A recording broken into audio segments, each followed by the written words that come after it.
মতো আমল করতে পারেননি। এখন ছেলে হিসেবে আমার কি কি দায়িত্ব আছে যে কারণে আল্লাহ তাআলা আমার বাবাকে জান্নাত দান করেন, এরকম কোনো আমল আছে কি? আর আমি গুনাহ করলে কি আমার বাবার কবরে কোনো আযাব হবে এই কারণে?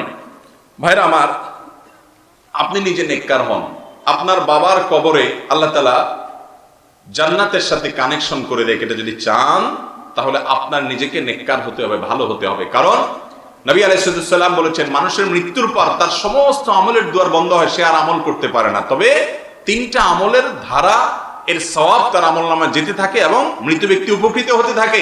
এর ভিতরে একটা হলো নেককার সন্তান দুনিয়াতে যদি বাবার জন্য দোয়া করে, তাহলে আগে নেককার হতে হবে, সন্তানকে নামাজি হতে হবে, রোজাদার হতে হবে, পাপাচার পরিত্যাগকারী হতে হবে।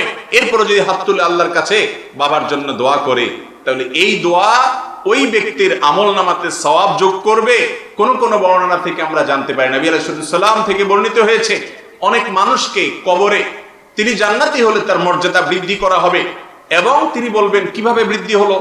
আমি তো দুনিয়া থেকে চলে আসছি, আমার তো আমলের সুযোগ নাই, নিজের ক্লাস উন্নয়ন করার তো আর স্কোপ নাই, কিভাবে আমার ক্লাসের উন্নতি হলো জান্নাতি হিসেবে? তখন বলা হবে, তোমার সন্তান দুনিয়াতে যে নেককার রেখে আসছো, সে যে নেক আমল করেছে, তোমার জন্য দোয়া করেছে, ওই জন্য আল্লাহ তাআলা তোমার মর্যাদা বৃদ্ধি করেছে।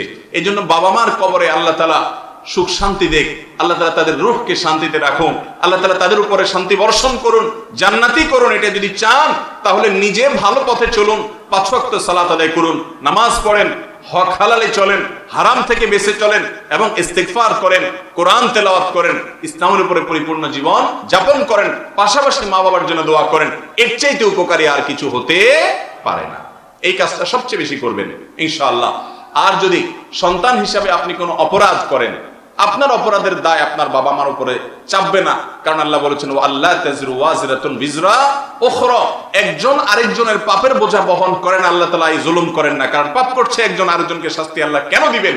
তবে যদি বাবা জানে তার মৃত্যুর পর সন্তান এই অপকর্ম করবে বা জীবদ্দশায় করে, বাবার দায়িত্ব হলো তাকে জীবদ্দশায় অসৎ কাজ থেকে বাধা দেওয়া এবং মৃত্যুর পরেও যেন সে এটা থেকে বেঁচে থাকে। এই জন্য ওসিয়ত করে যাবেন যে আমি তোমাকে ওসিয়ত করে গেলাম। এরপরও যদি আপনি অপরাধ করেন, তার জন্য বাপের কোনো অপরাধ বা এর জন্য কোনো শাস্তি হবে না ইনশাআল্লাহ। অতএব যারা বাবা আছেন, সন্তানদেরকে অসৎ কাজ থেকে বাধা প্রদান করবেন।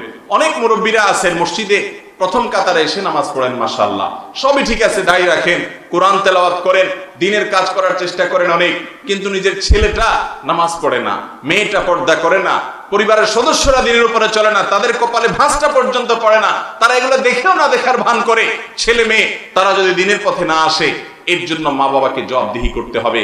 কারণ মা বাবার উপরে কর্তব্য হলো তাদের অধীনস্থদেরকে দ্বীনের পথে পরিচালিত করতে সহযোগিতা করা। অনেকে আছে শুধুমাত্র সারাদিন ঘেউ ঘেউ করে, শুধুমাত্র আচরণ খারাপ করে, নামাজ পড়া না দেখে। এটা হবে না, তাদেরকে গরমে নরমে বিভিন্ন ভাবে বোঝাতে হবে, দরদ দিয়ে, মায়া দিয়ে, স্নেহ দিয়ে, ভালোবাসা দিয়ে চোখের পানি ফেলতে হবে। অনেক মা পৃথিবীতে আছেন যাদের সন্তানরা হেদায়েতের উপরে ছিল না। আমাদের পরিচিত অনেক বন্ধু বান্ধব আছেন, বাংলাদেশের প্রখ্যাত ব্যক্তিবর্গ আছেন, এক নামে আপনারা সবাই চিনবেন, হেদায়েতের উপরে ছিলেন না, কিন্তু মায়ের চোখের পানি এত ফেলেছেন, আল্লাহ তাআলা সেটাকে বৃথা যেতে দেন নাই, আল্লাহ তাআলা হেদায়েত দিয়েছেন, এখন বড় দায়ী হয়েছেন। অনেক দৃষ্টান্ত আমাদের সামনে আছে, আমি কারোর নাম উল্লেখ করতে চাই না। এজন্য মা বাবারা সন্তানের জন্য সেই চেষ্টা করতে হবে। যদি না করেন এবং আপনি তাকে বিপদগামী হতে নীরব থেকে এক রকমের সমর্থন জুগিয়ে থাকেন, তাহলে মনে রাখবেন এর দায় আপনাকেও মৃত্যুর পরে বহন করতে হতে পারে। আল্লাহ তাআলা আমাদের সবাইকে সাবধান হওয়ার তৌফিক দান করুন, সতর্ক হওয়ার তৌফিক দান করুন।